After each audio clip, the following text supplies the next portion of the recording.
And next on Arizona Midday, we have a chef that's going to show you how to master French cooking with a simple recipe.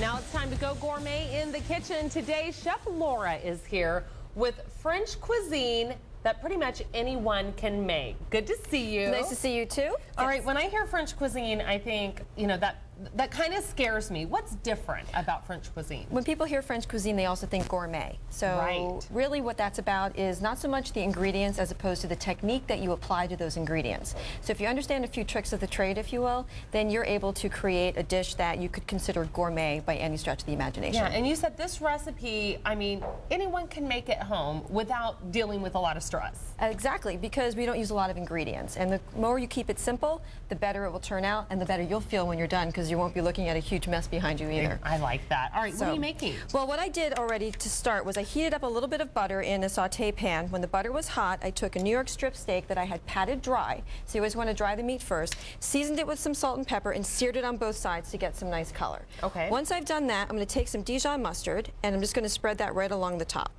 Okay. In this bowl, I have panko, which is a Japanese-style breadcrumb. You can buy it in the Asian food section at the grocery store. And then I also minced up some herbs. I have in here oregano, a little bit of rosemary, some and you just kind of put parsley. It all in this bowl. All mixed it up together with a little bit of garlic. Exactly. Okay.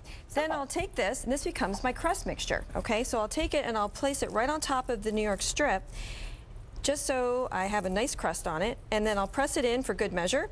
And this will go into a 425-degree oven. For how long? For this size of a steak, for probably about 4 or 5 minutes. Okay. Okay. Oh, that's it. And that will give us what I would call the perfect medium rare. Okay. Perfect. So once we've done that, we now have a great pan though that has what we call a fond or a foundation. Fond would be French for foundation. So that's where that whole French thing comes back into play.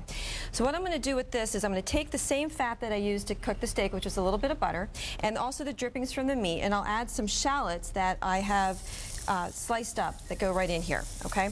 And so we're going to cook these, and the recipe will tell you to cook it until aromatic. Shallot, like garlic, is an aromatic, which means until we can smell it. Oh, okay. Okay, once we can smell it.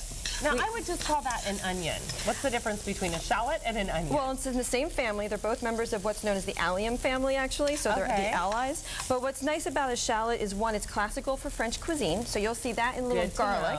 And two, it has a sweeter flavor to it, and it doesn't leave the gift that keeps on giving. Okay, great. That's good to know. All right, so now that we have our shallot cooking off to be a little aromatic, I'm going to add some red wine to this.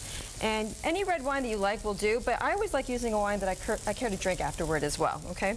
So I'm going to add this, and I'm just going to bring it up to a quick simmer, and as you can tell, and that's a really quick simmer. Cooks very, very fast, and I'm going to reduce it by half, which means I'm going to concentrate the flavor of the wine into the shallot by half, okay?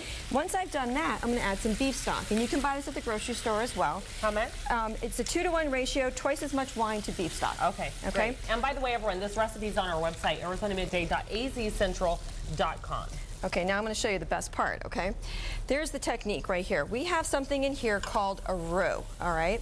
And what that is unsalted butter that's been melted down and then flour's been added. And the way you make a roux consistent is it's equal parts by weight of fat and flour. So if you don't want to use butter, you want to use a little olive oil or something, you could do that. You can do that. That's fine, all right? So what we're going to do, though, is use this. The roux is used in French cuisine as your thickening agent, meaning it's what's going to give my sauce that consistency that I want from a sauce. So do you just pour that in?